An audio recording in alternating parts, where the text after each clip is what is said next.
Hi everyone, my self doctor Aamir. 10th मैंने Hindi medium से पास किया। 12th मेरा 2 बार में पास हुआ। उसके बाद नीट के लिए 1 साल ड्रॉप हुआ। उसके बाद जाकर एमबीबीएस में सिलेक्शन हुआ। तो गाइस, सब लोग कहते हैं ना कि आप एमसीएच न्यूरो सर्जरी कर रहे हो, एम्स में हो, आपकी लाइफ तो बड़ी अच्छी स्मूथ रही होगी। तो ऐसा नहीं था। ऐसा नहीं था कि सब कुछ एक ही बार में मिलता चला गया। बहुत सारे हिक्कप्स आए हैं बीच में, और बहुत बार तो मुझे ऐसा लगता था जब ये सब चल रहा था कि मैं कभी डॉक्टर बन ही नहीं पाऊंगा। तो मैं अब आपको डिटेल में बताता हूँ कि उन 4 सालों में मेरे साथ क्या क्या हुआ और कैसे वो सारी परेशानियों को मैंने ओवरकम किया। वीडियो देखने के बाद फीडबैक ज़रूर देना। नीचे व्हाट्सएप नंबर है मेरा, अपना पर्सनल व्हाट्सएप नंबर है, उस पर मैसेज डालना और बताना कि ये कैसा लगा। तो गाइस, 10th जो है मैंने वो यूपी बोर्ड से पास किया था। मुरादाबाद में अंसार इंटर कॉलेज से मैंने 10th पास किया और 10th में मेरे 67% मार्क्स आए थे। यूपी बोर्ड में उन दिनों मार्क्स कम ही मिलते थे, तो ओवरऑल मेरी क्लास में 2nd पोजीशन थी और 67% मार्क्स मेरे 10th क्लास में आए थे। तो रिज़ल्ट बहुत अच्छा तो नहीं था, लेकिन ठीक था। उसके बाद फिर 2 महीने के बाद एएमयू का 11th एंट्रेंस था। उसकी प्रिपरेशन करने के लिए भाई के पास लखनऊ चला गया।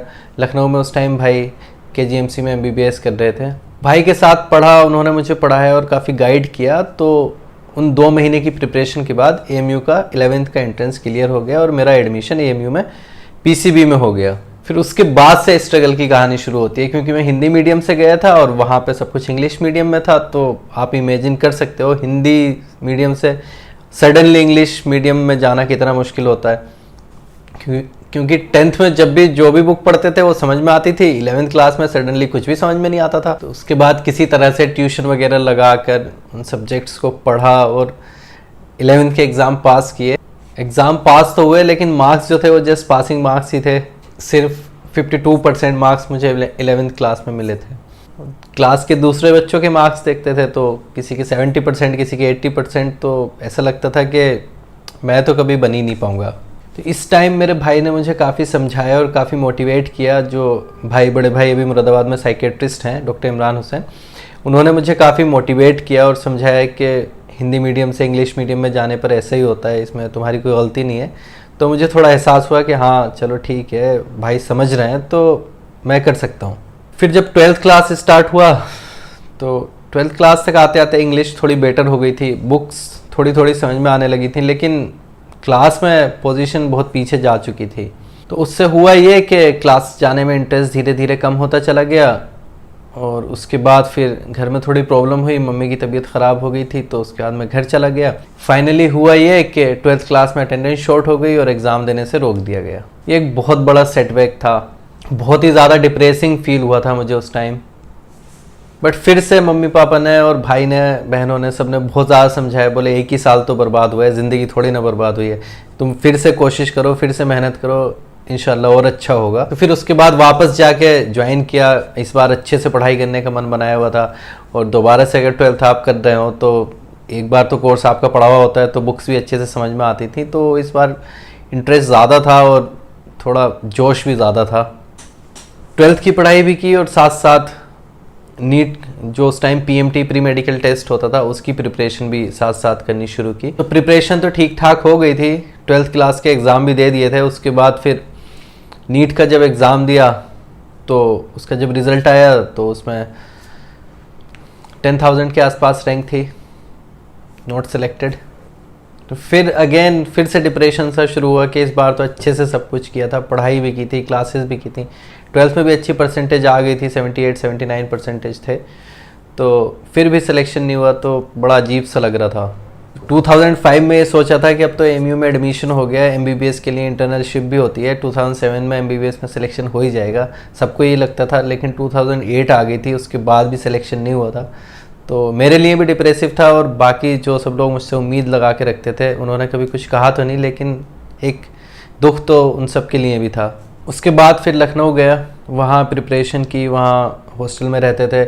लखनऊ में सारे इंडिविजुअल टीचर्स से फिज़िक्स, केमिस्ट्री, बायोलॉजी की कोचिंग ली। फिर एग्ज़ाम दिए, वहाँ टेस्ट सीरीज़ में काफ़ी अच्छी रैंक आती थी। तो फिर कॉन्फिडेंस आ गया था कि हाँ अब तो सिलेक्शन हो ही जाना है। इतने दिन भी हो गए थे, 3 साल तो ऑलमोस्ट हो ही गए थे प्रिपरेशन करते करते। First time 12th, second time 12th और फिर अब ड्रॉप ईयर में। तो एक आइडिया हो गया था कि हाँ अगर पेपर में कोई गड़बड़ नहीं हुई तो सिलेक्शन हो जाएगा। जैसे जैसे एग्ज़ाम करीब आता जा रहा था प्रेशर बढ़ता जा रहा था। प्रिपरेशन तो अच्छी होती जा रही थी लेकिन प्रेशर बहुत ज़्यादा बढ़ता जा रहा था। लग रहा था कि इस बार तो अगर नहीं हुआ तो पता नहीं क्या होगा। उस टाइम CBSE के 2 एग्ज़ाम होते थे, प्री एंड मेंस, जो ऑल इंडिया PMT CBSE कराती थी। तो CBSE pre and CBSE mains कहते थे उनको। जो CBSE प्री वाला एग्ज़ाम था उसके एग्ज़ाम की एक रात पहले मुझे पूरी रात नींद नहीं आई थी सिर्फ टेंशन की वजह से। बट स्टिल एग्ज़ाम अच्छा हुआ और ऑल इंडिया PMT में सिलेक्शन हो गया, प्री में सिलेक्शन हो गया था। तो उसके बाद से काफ़ी कॉन्फिडेंस आया, उसमें काफ़ी अच्छे मार्क्स आए थे तो काफ़ी कॉन्फिडेंस आया। तो उसके बाद फिर CBSE मेंस का अलग एग्ज़ाम हुआ, AMU का अलग एग्ज़ाम हुआ, UP CPMT का अलग एग्ज़ाम हुआ और एम्स का अलग एग्ज़ाम हुआ। तो शुक्र से, अल्लाह के शुक्र से उस टाइम CBSE मेंस में ऑल इंडिया PMT में 500 रैंक आई, AMU में भी अंडर 10 में रैंक थी और UP CPMT में 166 रैंक थी। तो सारी जगह सिलेक्शन हो गया था और काफ़ी सेटिस्फाइंग लग रहा था मुझे। खुशी से ज़्यादा एक एक्साइटमेंट से ज़्यादा सेटिस्फेक्शन हो रहा था कि हाँ चलो फाइनली सिलेक्शन हो गया। इतने दिन से वेट कर रहे थे, सब लोग वेट कर रहे थे, फाइनली हो गया। जो प्रिपरेशन 2005 में 10th के बाद शुरू की थी वो 2009 में जाके सक्सेसफुल हुई।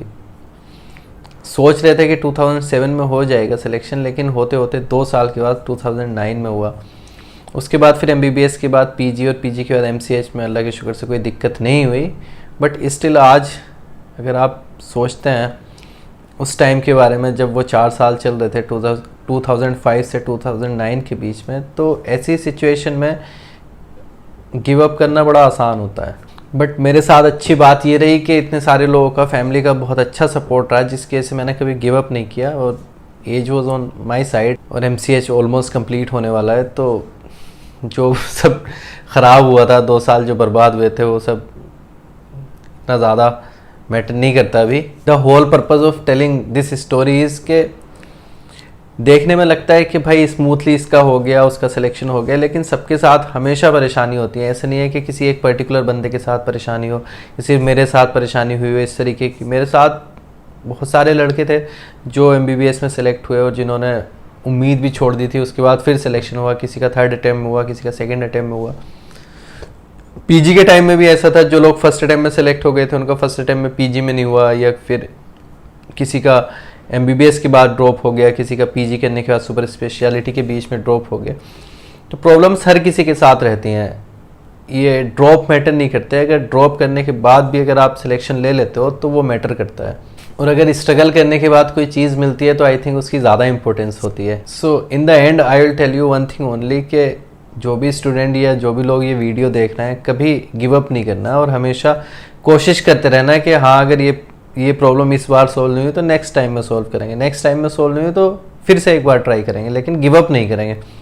क्योंकि साइकोलॉजिस्ट भी कहते हैं और हम लोग बहुत सारे पिक्चर्स भी देखते हैं जिसमें इंसान तभी गिव अप करता है जब वो सक्सीड होने वाला होता है। उसको पता नहीं होता है कि वो कब सक्सेस उसको मिल जाएगी, बट वो गिव अप कर देता है। जनरली होता यही है, ज़्यादातर लोग तभी छोड़ते हैं जब वो सक्सेस के सबसे ज़्यादा करीब होते हैं। तो आई विल सजेस्ट यू, जो भी लोग नीट MBBS की तैयारी कर रहे हैं, नीट UG की तैयारी कर रहे हैं, एक बार में सिलेक्शन नहीं हुआ कोई बात नहीं, 2nd टाइम में सिलेक्शन नहीं हुआ कोई बात नहीं, लेकिन अगर आपका ड्रीम है डॉक्टर बनना तो प्रिपरेशन कीजिए, 1 साल और कीजिए और अच्छे से कीजिए, लॉयल्टी के साथ कीजिए। ऐसा नहीं है कि 2-4 घंटे पढ़ाई कर लिया और खुश हो गए, एटलीस्ट 12-13 घंटे पढ़ाई कीजिए। जब मैं लास्ट टाइम में अपनी प्रिपरेशन कर रहा था नीट UG की 2008-2009 में, तब ऑलमोस्ट मैं 12 घंटे डेली का एवरेज मेरा पढ़ाई का आता था, क्योंकि इतना ज़्यादा प्रेशर था और मैंने सोच लिया था कि भाई इस साल सिलेक्शन लेना ही लेना है। तो अगर आप सोच लोगे ना कि आपको इस साल सिलेक्शन लेना ही लेना है तो फिर आपका हो जाए। सो फिर MBBS के बाद क्या क्या हुआ, किस तरीके से यहाँ एम्स तक पहुँचा, इस सब के बारे में नेक्स्ट वीडियो में बताऊँगा। तब तक के लिए बाय बाय, टेक केयर।